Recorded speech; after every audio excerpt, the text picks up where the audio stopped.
To be able to do today's lesson, we're going to need to know a bunch of perfect squares. Now, I gave you what is that called? A multiplication chart with all of the perfect squares that are on that diagonal. Do you see the diagonal with all the graded numbers? 1, Yep. 4, 9, 15, 25, 36, 49, 64. Exactly. Those are numbers you're going to need to memorize today. If you don't have your perfect squares memorized, today's going to be harder. If you don't have them memorized, you've got to use this multiplication chart like nobody's business. I would rather you have them memorized. You should have your perfect squares up to 15 memorized. Okay? Not for 15, but 12. 12 is a good start. I would like up to 15, but if 12 is the first step, that's fine. Because we're going to need to be able to recognize these perfect squares to be able to use my shortcut. So up here on the board, I have a table of letters and squares, or numbers and their squares. Can y'all help me fill it out? If this side says 7, what does that side say? 7x squared. I'm sorry. I want you to square this side and put it in that side. So if this side is 7, that side is... 49. Oh my gosh, squaring is not timesing it by 2. 49. Squaring it is multiplying it by itself. 7 times 7 is 49. Now, if I gave you 100 on the square side, what would be over here? 10, because the square root of 100 is 10. Not half. Square root. Okay, here comes a challenge. This side says 13x. I need both of these things to be squared. So what is 13 squared? 169. And then x squared is x squared. 13 times 13 and x times x is 169x squared. And then just x squared. What if this side says x? What does that side say? X squared.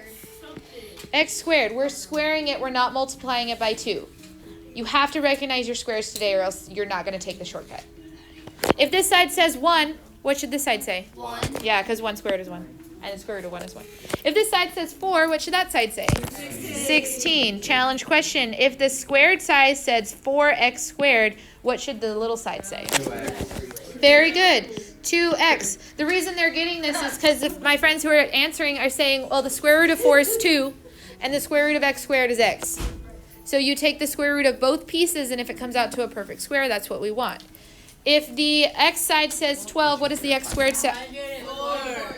144. What's next? 8. Oh, not half. Square root. Square root of 16 is 4. 4 squared is 16, so the square root of 16 is 4. What if that side says 64y squared? That would be 8. 8y, because the square root of 64 is 8. The square root of y squared is y. Do y'all see how we're going back and forth here? We've got to recognize these numbers today. If this side says 5, what does that side say? 25. If that side says 121, what does this side say? 11. If that side says r squared, what does this side say? R. If this side says 3x, what does that side say? 9x squared. 9x squared. 3 times 3 is 9. X times x is x squared. If that side says 16x squared, what does this side say? 4x. So both pieces get square rooted when you have like a letter and a number together. Cool? Take a second right now. Look at all of those numbers that are on that diagonal. You got to recognize these numbers today. 1, 4, 9, 16, 25, 36, 49, 64, 81, 100, 121, 144, 169, 196, and 225. We've got to recognize those numbers. It will make your life so much easier if you know your perfect squares. I have bad memory, so yeah. I have bad memory, so Now, first thing I want you to do on your notes is I want you to highlight the name of this rule we're going to use. It is called the difference of two squares. That's not a highlighter. Difference of two squares. Now, we cannot forget our stop sign. So anytime we're doing this today, the first thing we're going to do, yes, is we're going to stop and we're going to look for a GCF. But when we find the very specific questions that we can use this pattern on, we're going to use it. Trade highlighters with somebody, and in another color, I want you to highlight the formula. The formula is actually on your formula chart. It's number 2 on your formula chart. Is that right? It is number 2 on your formula chart. So it's there for you, and it is called the difference of two squares, or difference of squares. Lies. The formula says, if you have a pattern that you want to factor, that you notice there are two numbers, a binomial, that I'm subtracting, that's the difference, that are both perfect squares, that I could write both of them as something squared minus something squared. I don't have to set up an X puzzle anymore. I can use this pattern and know immediately that it factors to the first minus the second and the first plus the second. Let me show you an example because right now you're like, Miss Quigley, that's a whole bunch of letters that mean nothing. Okay.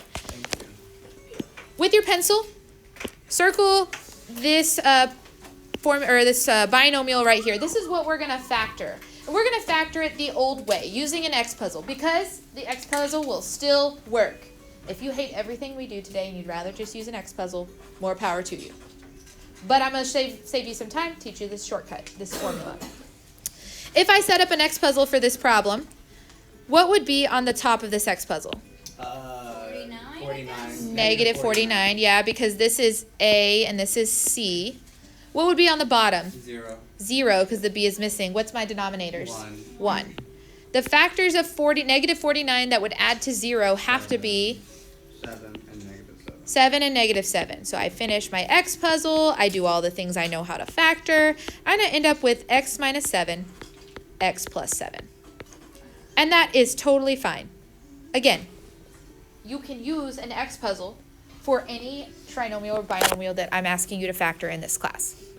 But if you want to take a shortcut, and I highly recommend taking it because in Algebra 2, when you get to really lengthy problems and you can take a shortcut, you're going to be like, I'm so glad Miss Quigley taught me this formula. Okay, you're going to want to use the difference of two squares formula. You can use it under 3 conditions. Am I subtracting 2 things and are they perfect squares? So let's go over it. Am I subtracting Yes. 2 things? Yes. Are they both perfect squares? Yes. Yes, because 49 isn't it on my list, the diagonal of perfect squares? And the other one is squared.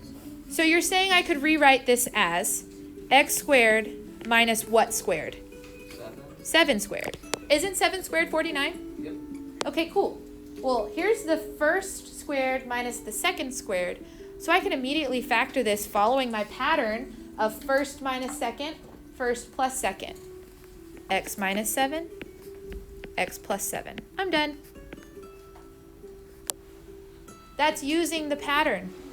You don't have to do any more with the X puzzle if it fits those 3 conditions and you know how to recognize them.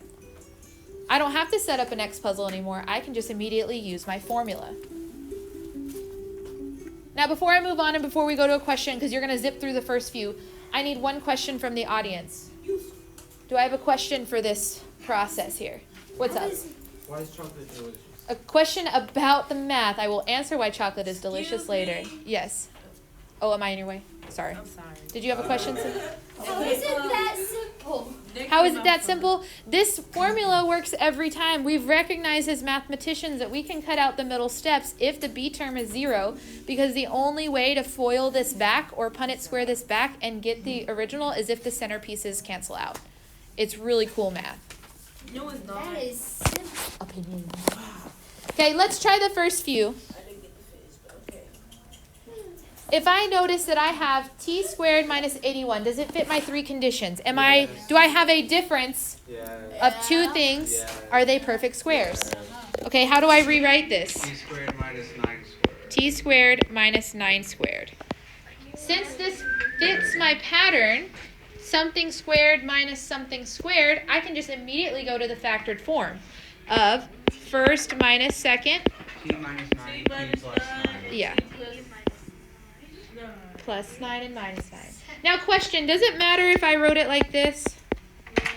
No. Aren't those the same thing? Yeah. The order doesn't matter of the parentheses. The parentheses can go in any order and they're okay. The formula always has minus then plus, but like, it doesn't matter. We know this. Can you guys try number 2? Yes. Are we doing a difference of 2 things that are perfect squares? Yes, this should be r squared minus 8 squared. Did y'all recognize that? So that means this factors immediately to r minus 8, r plus 8. Woohoo, done. Sweet. Let's check out number 3. Answering the 3 questions. What's the very first thing we do? Stop sign girl. Do we have a GCF? Yes. Yes. For real? No. Between 16 and negative 1? No. No, it would be 1, which we don't care about. So we're good on the stop sign question. Thank you. Now we ask ourselves, because our spidey senses should be tingling because we only have 2 things. Are we doing the difference of two things that are perfect squares? Yeah, 16, isn't that 4 squared? Minus x squared. Now here's where it matters that you know the formula. The formula said it's the first minus the second, the first plus the second. What's first this time? Is it the 4 or the x? The 4. The x is first? 4. We looking at the same problem? The 4 is first. 4 minus x, 4 plus x. If you wrote it the other way, you would have been multiplying by a -1, and that changes the problem. So the order matters for the first and the second. The order of the parentheses doesn't matter because multiplication is fine. So we come back to 4 and go ahead and do. Well, number 4 is going to change it a little bit. Okay, and I actually want to skip number 4 for right now and look at number 5. We will do number 4, but give me a second for number 5. This is a big one, and a lot of times we don't recognize the big squares because you might only have up to 10 memorized. If I was panicking and I'm like, okay, well, it asked me to factor and I forgot the pattern and I lost my formula chart, I would have to do this. Okay, I'm setting up an X puzzle, 0 in the bottom, 36 underneath here, and then, oh my gosh, guess what number's in the top? 4,356. Erase it. Do I want to do the factors of 4,356? No, I don't. Mickey's right. We're going to erase that. This is where it becomes really handy for you to actually know this formula. Because if we recognize that this is the difference of two things that are perfect squares, aka this is 6x squared minus 11 squared. Who knows why I put that in parentheses, by the way? Because you're squaring all of it. I'm squaring both of them. My exponent rules said that if there's x or power to a power, I multiply both of those exponents by 2. This is 6 squared, x squared. 6 squared is 36. Now that I've done this, I don't have to factor that 4,000 number. I can just immediately go to 6x minus 11, 6x plus 11. That's way nicer than factoring, right? But that looks hard though. What looks hard? It's the same thing. Everything looks hard. It's the same thing you've been doing the whole time. No, it's not. Let's go back to number 4 now that we've done this. So Fantasia's holding that up for us. What are we checking for first? Is there a GCF? No GCF. But our spidey senses are like, there's two things. This might be helpful. Is this the difference of two things that are perfect squares? Yeah, what is this the perfect square of? 2g parentheses squared and 1 squared. Do y'all recognize that? Yes. I think so. So if I gave you that, can you write me the factored or the linear factors for it? Give me the factored form. Boom, boom. 2 parentheses.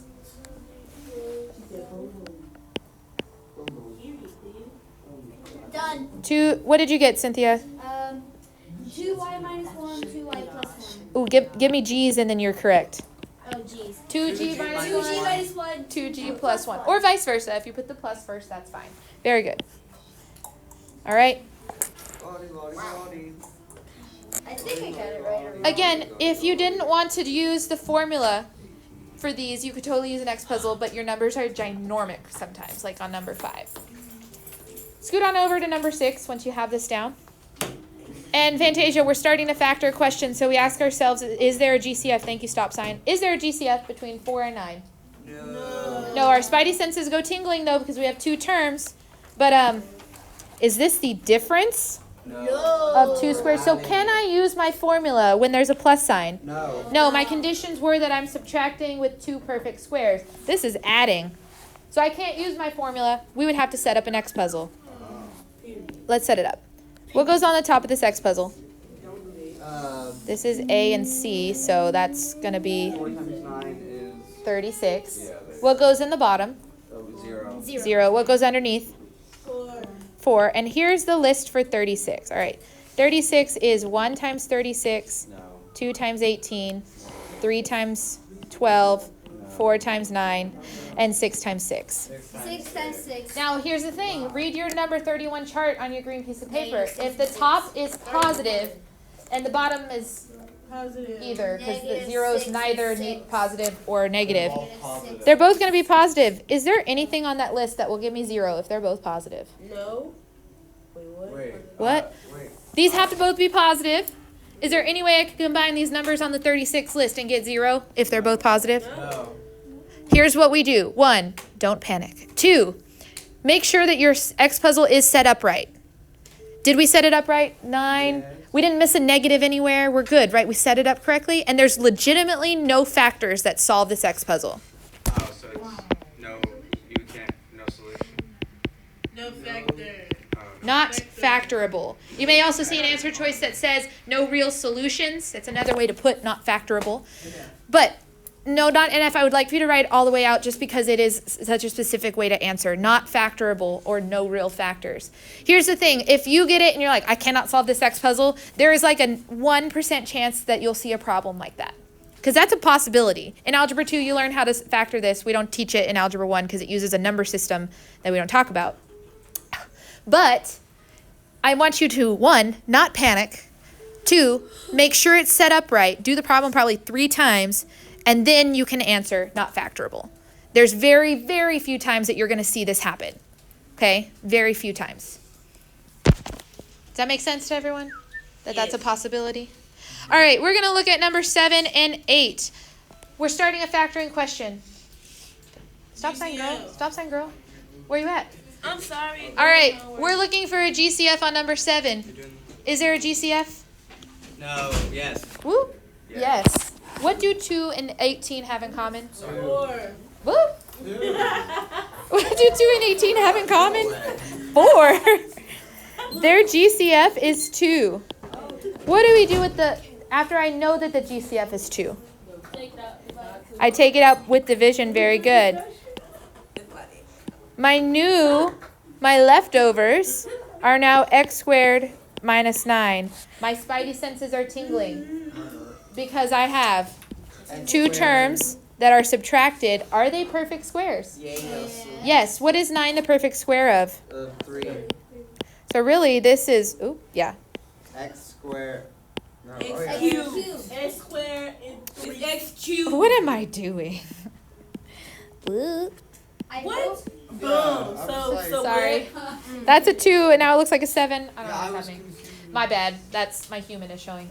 Okay, so now I factor this because I know it fits the pattern. It is cute. It's going to be the first minus the second, the first plus the second.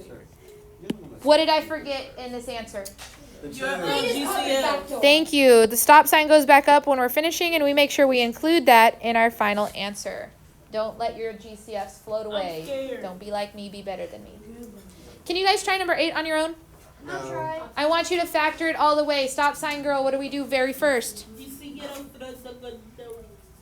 Yes, I think those were the right words. We check for a GCF. So our GCF between 3x squared and negative 48 is 3. Our GCF is 3. So we take a 3 out to make our life easier. Are you trying to kill me?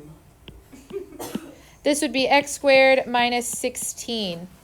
Your spidey senses should start tingling because you have 2 terms, and we hope it's the pattern, which means we can take a shortcut. Is this the difference of 2 things that are perfect squares? Yeah, so I can rewrite this as x squared minus 4 squared. Oh, Lord. And hopefully you finish this off by writing this as x minus 2. Whoa, 2. Come on, Miss Quigley. X minus 4, x plus 4, with that GCF in the front as my final factored form. How'd we do? Great. Yay. All right. This pattern is a shortcut. Again, if you don't like it, you don't have to use it. It does make your life easier because I would not want to factor that 4,000 number for that number 5 example. Here's the other thing we can do with this shortcut. We can use it to work backwards. Do you notice on number 9 and 10 that these are not factoring questions? What kind of question is number 9? Multiplication. Multiplication. How did we know it was multiplication? Because they're together. Because they're together. So what I taught you to do was either to use FOIL or a Punnett square to multiply them. Foil. Just reverse it. No. Okay, we are going to reverse the formula to do this faster. If you notice in a FOILed question that you have a binomial times a binomial, and that it's the first minus the second, first plus the second. You see how that looks like our pattern from before? They're exactly the same but with different signs.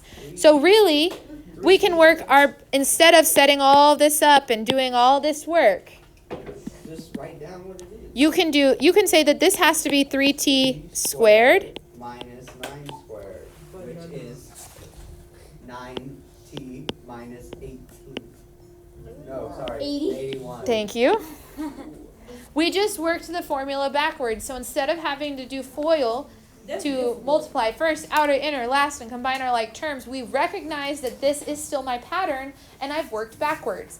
If you don't see it, you know how to factor, or you know how to multiply it anyways. So you don't have to take the shortcut if you don't see it. And the shortcut only works when you see that either you're factoring the difference of two things that are perfect squares, or you have linear factors that are first minus second, first plus second. First minus second, first plus second. So essentially the same with different signs in between. When you see that, you know it follows the pattern. This would be 2x squared minus what squared? So what would have been my original polynomial? Oh, it would have been 4x squared minus 36. These are shortcuts using a formula that we mathematically know that's on your formula chart that you can take. Shortcut really is the wrong word here. They're formulas that allow us to do these patterns, but I like saying shortcut because it really shortens our work. If you don't like this, you can always use an X puzzle.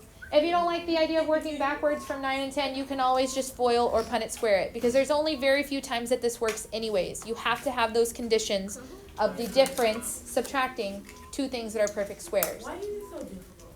It's really not. For me it is. We got to remember all of our perfect squares, so you have that multiplication chart that you can grab from my wall every day to use.